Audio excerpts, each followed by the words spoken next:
how could a jury not convict him of murder? That's the question many asking tonight about the trial of software developer Michael Dunn, accused of murdering an unarmed 17-year-old over loud music. The only testimony supporting Dunn's self-defense claim was his own, and even that was contradicted by other witnesses. Dunn was convicted on 4 other counts, but the jury deadlocked on the charge related to killing Jordan Davis. And for Davis's parents, that's not an abstract legal issue. It's very personal. ABC's Byron Pitt sat down with them for our series, Crime and Punishment. It has been an incredibly long 15 months for you two. It was his father, Ron Davis, who got the call. His boy had been shot outside a suburban convenience store the day after Thanksgiving. All I remember hearing the doctor say is, "Mr. Davis, I'm so sorry we were unable to revive."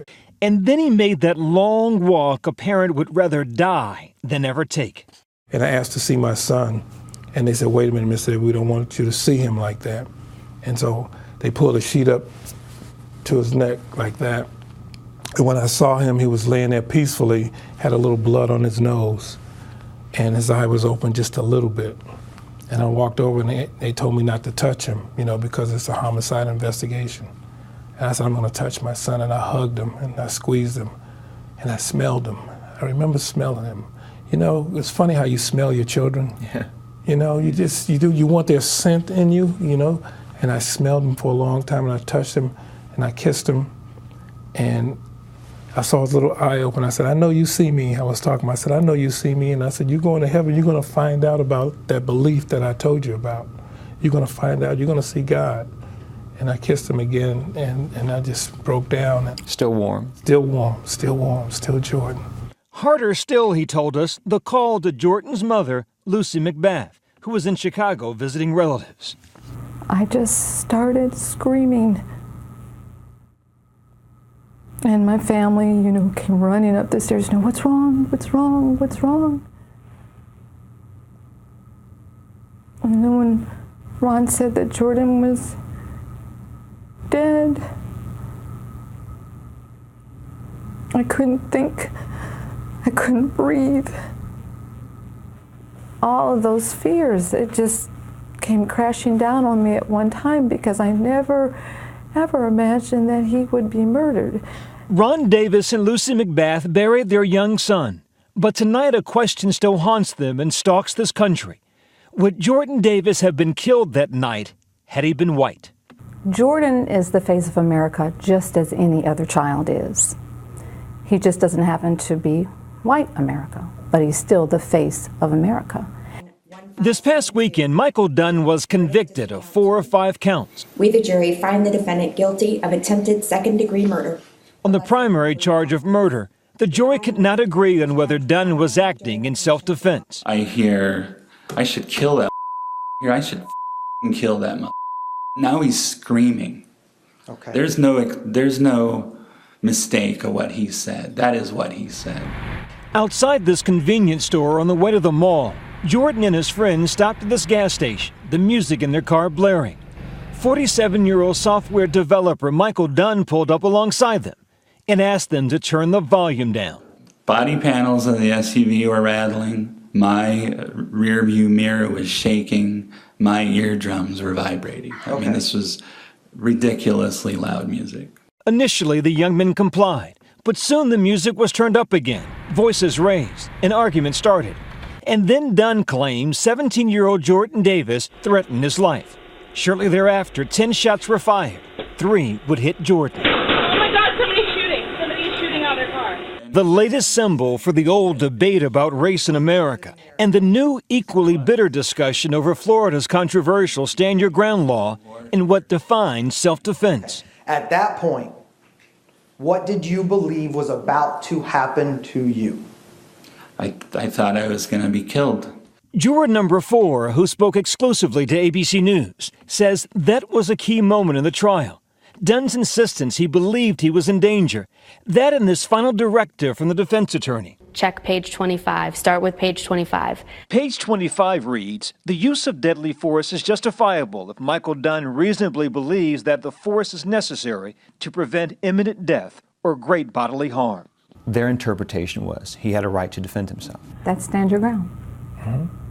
That stand your ground. It's all based upon your perception. A perception of fear rather than reality. Juror number 4 insists the jury followed the law and was not persuaded by race. For a lot of folk in America, they would say, white man shoots and kills a 17-year-old black boy. How could it not be about race on some level? Sitting in that room, it was never presented that way. We looked at it as a bad situation where teenagers were together and words were spoken and lines were crossed. I mean, we really didn't look at it as a race. I kind of find it hard to believe that it never was a thought in their minds. Yeah, she said never spoken of. Probably never spoken of. Somewhere in the back of their heads, it had to come into play because that's the reality of what this case has been about. How do you explain it, that by America's standards, you all were doing it right? Professional people, God-fearing people, raised your son in faith, raised him to be an eloquent, thoughtful young man. It doesn't matter because they don't want it to matter. They don't want to see this America. They don't want to see this family. They don't believe we exist. So Jordan was foreign to Michael Dunn? Yes. Absolutely. He only saw the color of Jordan's skin. He couldn't in any way, shape, or form open his consciousness enough to see that Jordan's a human being. Immediately after the verdict, Davis's parents were gracious beyond belief, expressing pity for their son's killer. It's sad that he will live the rest of his life in that sense of torment. But today there is also righteous indignation. For the first time, I think I'm hearing some edge, some anger. When facts are in your face that the man said, I'm not going to let you talk to me that way, how can you say you're in fear of your life? You're the only one that had a weapon and fired a weapon. You're the aggressor.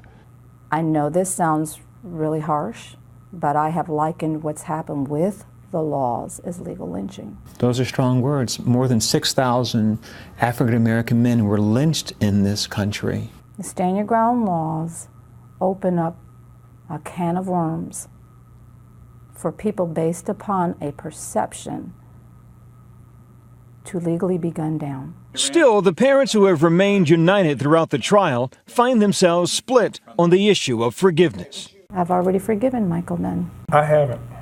I'll be honest. I have not and will not. Because you're not remorseful. It takes remorse for me to accept it.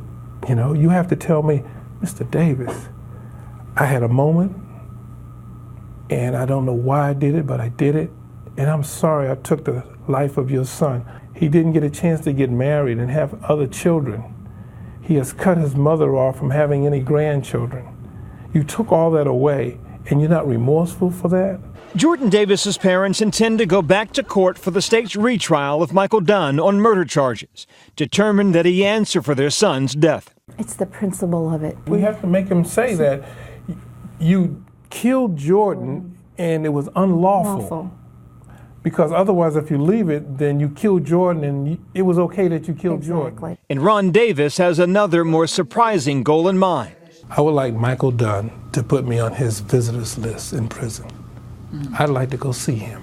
And what would you sit say? Across the table. And I don't know yet. That's a good question, you know.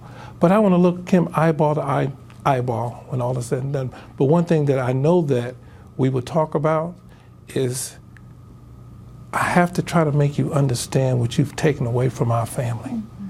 The homicide detectives are going to tell you that's not protocol. Michael Dunn's lawyer told us tonight that meeting will never happen. His client will likely live the rest of his life in prison. And for so many tonight, it feels as if America's long divide over race and justice will outlive us all. For Nightline, I'm Byron Pitts in New York.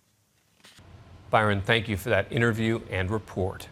What do you think? Did the system fail Jordan Davis? Tweet us at Nightline.